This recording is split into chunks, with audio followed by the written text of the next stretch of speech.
Hirohiko Araki, um dos maiores mangakas de todos os tempos. O cara criou uma obra-prima tão icônica que é referenciada em várias obras de diversas mídias diferentes, o que faz todo sentido, já que ele mesmo adora colocar referência nas obras dele. Atualmente, Jojo tá na parte 9, e a gente percorreu um caminho longo até aqui. Cada parte nova com novos personagens e cada um mais cativante que o outro. Se tem uma coisa que o Araki sabe fazer é criar personagem cativante, seja pelo visual, pela backstory ou pelo desenvolvimento que o personagem tem na temporada. Tanto os protagonistas Jojos quanto os lendários Joe Bros são muito amados pelo público, ao ponto de na parte 5 a gente ter praticamente dois protagonistas, que é o Giorno e o Bruno, que tem uma dinâmica sensacional. Mas eu vou te falar, a parte 4 tem um espaço especial no meu coração. A história em si, a própria cidade de Morio, sabe? O vilão, os protagonistas, cara, é tudo perfeito. Na parte 4 a gente vai ter a volta de Jotaro e Joseph, e o novo protagonista Jojo, o Josuke, e junto dele, seus Joe Bros, o Koichi, o Okuyasu, e claro, a versão mangá do Araki, Kishibe Rohan, um personagem que é tão fascinante que ganhou seu próprio spin-off. E é desse spin-off que eu quero falar hoje. Meu nome é Pedro, e antes de mergulhar na história de Assim Falava Kishibe Rohan, eu vou pedir pra você se inscrever no canal e deixar o seu like pra vir fazer parte do nosso dojo clandestino. Porque sempre que eu posso, eu tô aqui falando de Jojo. Se você acompanhou a parte 4, você sabe que o Rohan é aquele típico personagem que é secundário, mas rouba a cena. Seja quando ele aparece como um vilão no começo, ou quando ele se torna um Joe Bro um pouquinho mais afastado do grupo principal. O cara tem estilo, ele tem personalidade. É assim, um personagem fascinante. A própria backstory que ele tem com o vilão Kira é sensacional. Mas vamos lá. Rohan é um excêntrico mangaka obcecado por histórias, por realismo, por absorver conteúdo, sabe? Ele quer ter experiências novas e transformar essas experiências em arte. Algo que se manifesta no seu stand, o Heaven's Door, que permite que ele leia e reescreva a história das pessoas. A parada é que essa personalidade do Kishibe faz ter pano pra manga pra ele ter vivido muitas histórias. E lógico, o Araki não podia desperdiçar isso. E então nasceu Assim Falava Kishibe Rohan, uma antologia, um mangá spin-off do Rohan, onde o Araki pôde explorar mistério, terror ou só coisas sobrenaturais um pouco mais à parte dos stands que já estavam bem estabelecidos em Jojo. É uma antologia porque o Rohan é um contador de histórias, e cada capítulo desse mangá vai ser uma história sendo contada pelo Rohan. Dentro dessas histórias a gente vai ter algumas mais engraçadinhas, outras mais pesadinhas, sempre dosando aquele terrorzinho com o mistério, com o suspense. Assim, cara, uma parada sensacional e que eu gostei muito de ver o Araki fazer. Nesse vídeo eu vou focar especificamente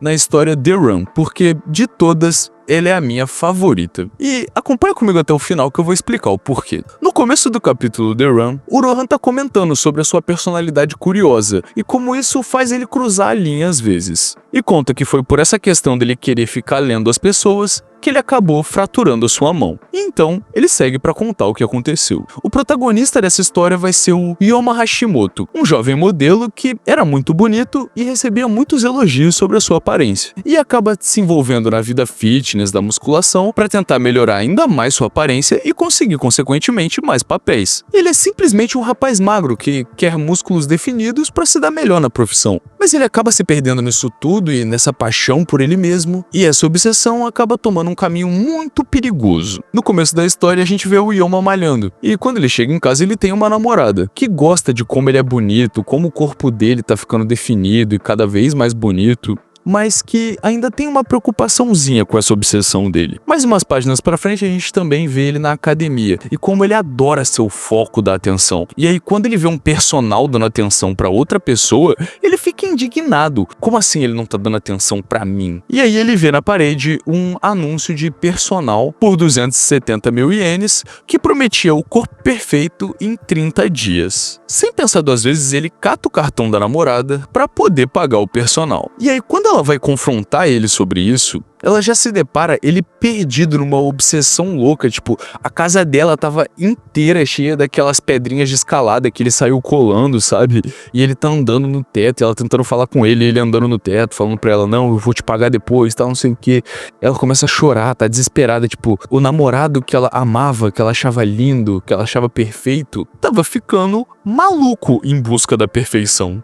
E o mais bizarro, quando ela manda ele embora, ele não colocou essas pedrinhas de escalada só dentro da casa deles. Ele colocou essas pedrinhas de escalada na parede do prédio inteiro, ele sai escalando o prédio pra fora, pô, o Homem-Aranha. E é aí que o Rohan entra nessa história. Enquanto o Rohan tá correndo na esteira, o Yoma chega do lado dele. O Rohan mostra que já conhece ele e chama ele pra uma competiçãozinha amistosa de corrida na esteira, igual da última vez. Então dá a entender que eles já se conheceram antes. O Yoma aceita, mas ele não tá tão amistoso quanto o Rohan tá. A competição é simples. Quem chegar a 25 km por hora primeiro pode pegar o controle que controla as duas esteiras e desligar sua própria esteira, enquanto o outro ia acabar se desequilibrando, correndo eternamente e caindo. Como o mangá nos mostra que aconteceu com o Yoma da última vez que ele competiu com o Rohan. Eles começam a correr, tudo normal. O Yoma tá um pouquinho mais sério que o Rohan, e aí o clima começa a dar uma esquentada. Uma esquentada que, irmão, o Rohan olha pro lado e ele tá vendo os músculos definidos do Yoma se tornando asas, cara. O cara tá com os músculos em formato de asa nas costas, na panturrilha, atrás da orelha. Tá uma parada assustadora, irmão. O maluco tava potente. E aí simplesmente ele vira de costas pra esteira e pra aumentar o risco de quem perdesse ia se fuder mais ainda, ele joga um halter de 20 quilos na janela que tava atrás deles. Pra quem perdesse, ao invés de só cair da esteira, ser jogado pra fora do prédio. Essa cena já é uma loucura porque eu não sei da onde ele tirou esse halter de 20 quilos. Honestamente. Quando o Rohan vê que isso já tá uma maluquice, tentando pôr um fim nisso logo, ele tenta, antes de chegar nos 25 km, meter a mão pra pegar o controle. E é aí que ele quebra a mão. Porque o Yoma, simplesmente, o maluco cata e pau, segura a mão dele com toda a força do mundo e ainda diz, quebrei todos os seus dedos. Menos os 2 que você vai precisar pra desligar a esteira se você vencer. E aí, nesse momento, quando ele quebra os dedos do Rohan, ele consegue usar o Heaven's Door no Yoma. E cara, ele vê que o cidadão tinha simplesmente matado a namorada, matado o personal que não deu a atenção que ele queria e matado um entregador que tocava muito a campainha na casa dele. Fora outras pessoas, a lista era grande, o cara tava obcecado. A corrida vai chegando ao fim. Os dois já estão chegando a 25 quilômetros, mas tá bem claro que o Rohan vai perder. Por sorte, o Rohan é o Araki, e o Araki é um gênio. No momento que ele usou o Heaven's Door, ele também escreveu na mão do Yoma que ele ia ganhar e ia desligar a esteira do Rohan, ao invés de desligar a dele. E é exatamente isso que ele faz. Após vencer, ele desliga a esteira do Rohan, distraído ele cai pra fora do prédio e o Rohan fica a salvo. Fica a salvo, mas continua em profundo alerta e terror, porque o cara pode simplesmente ter se pendurado no prédio. Ele diz, inclusive, que ele não tem nem coragem de olhar pra baixo pra tentar ver o cara, porque ele pode ter despertado uma ira absurda nele. A parada é que nesse ponto, o Yoma já não era mais um humano. As asas que ele viu os músculos se tornando comprovavam que o Yoma tinha acabado de se tornar um avatar de Hermes, o deus grego que comumente é ligado ao deus da velocidade, ao deus dos mensageiros, mas que também é o deus dos atletas. E foi quando o Rohan percebeu também seu erro. Ele havia cruzado a linha de novo. Sua curiosidade tinha feito ele despertar uma ira que ele não poderia ter despertado. Eu resolvi contar essa história, dentre tantas outras, porque ela é a minha favorita desse mangá. Eu vou ser muito sincero com vocês, tem histórias melhores, mas às vezes pra uma coisa ser a nossa favorita, é porque a gente precisa se identificar com ela. E honestamente, essa história conversou muito comigo. Se você não treina, eu tenho uma coisa pra te contar. O único jeito de você se dar bem na academia, ver resultados bons na academia, é ficando obcecado. Mas se você se distrair e não perceber, essa obsessão pode passar do limite. É interessante porque em um certo momento nesse capítulo, tem um questionamento de o que levou o Yoma a esse ponto. E ele pensando, poxa, foi quando me disseram que pra emagrecer, pra perder gordura, você precisa passar mais de 20 minutos na esteira? Foi quando o rapaz me perguntou quanto eu tava pegando no supino? Eu não sei, mas aconteceu. E assim, um começo muito comum que escalou muito rápido. No meu vídeo de Bug Egg eu falo como eu gosto de histórias desse sentido, mas essa teve uma magia diferente, porque, como eu disse, eu me identifiquei com ela. Outra coisa que eu adoro nesse mangá num geral é porque essas histórias malucas que o Araki estava querendo explorar sem stands, ele não poderia fazer em Jojo. O stand aqui, o Heaven's Door, fez diferença.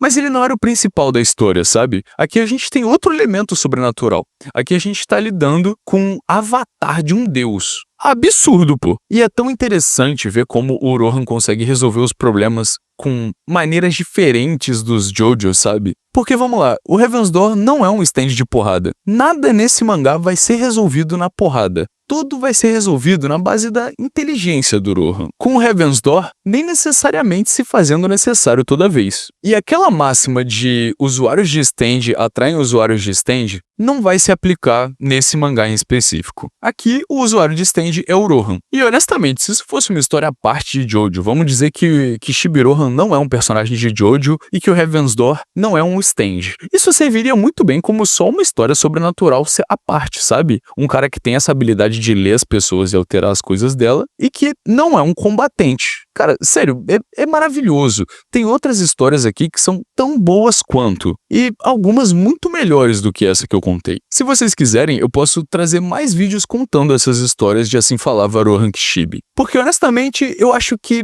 por mais que eu ame Jojo e que eu ame a parte 4 principalmente, essa provavelmente é uma das minhas obras favoritas do Araki. É um dos meus produtos favoritos de Jojo. O Araki é um mangaka que se inspira muito em outros mangakas, que se inspira muito em cultura ocidental. E dá pra ver que aqui claramente ele também tá se inspirando em Junji Ito, sabe? Não necessariamente nesse capítulo, mas em muitos outros você vai ver umas coisas assim. Eu adorei ver o Araki fazendo terror aqui. Então assim, o vídeo foi esse. Comenta aqui embaixo se vocês querem que eu traga mais histórias de Assim Falava Kishibe-Rohan, porque eu vou ficar muito feliz em compartilhar mais a palavra desse mangá. Alguns capítulos desse mangá também já foram adaptados para anime pela Netflix, e tá lá no catálogo dele se você quiser assistir. Inclusive, esse que eu falei aqui. Então o nosso vídeo tá chegando no fim, mas não precisa ser o seu fim de contato com essa obra maravilhosa. Eu vou ficando por aqui, se inscreve no canal, deixa o seu like e vem fazer parte do nosso dojo clandestino. Eu vou te esperar para os próximos vídeos, sejam de Jojo, seja de mangás de porrada ou de outros mangás sobrenaturais esquisitos que eu gosto também. Muito obrigado e até a próxima.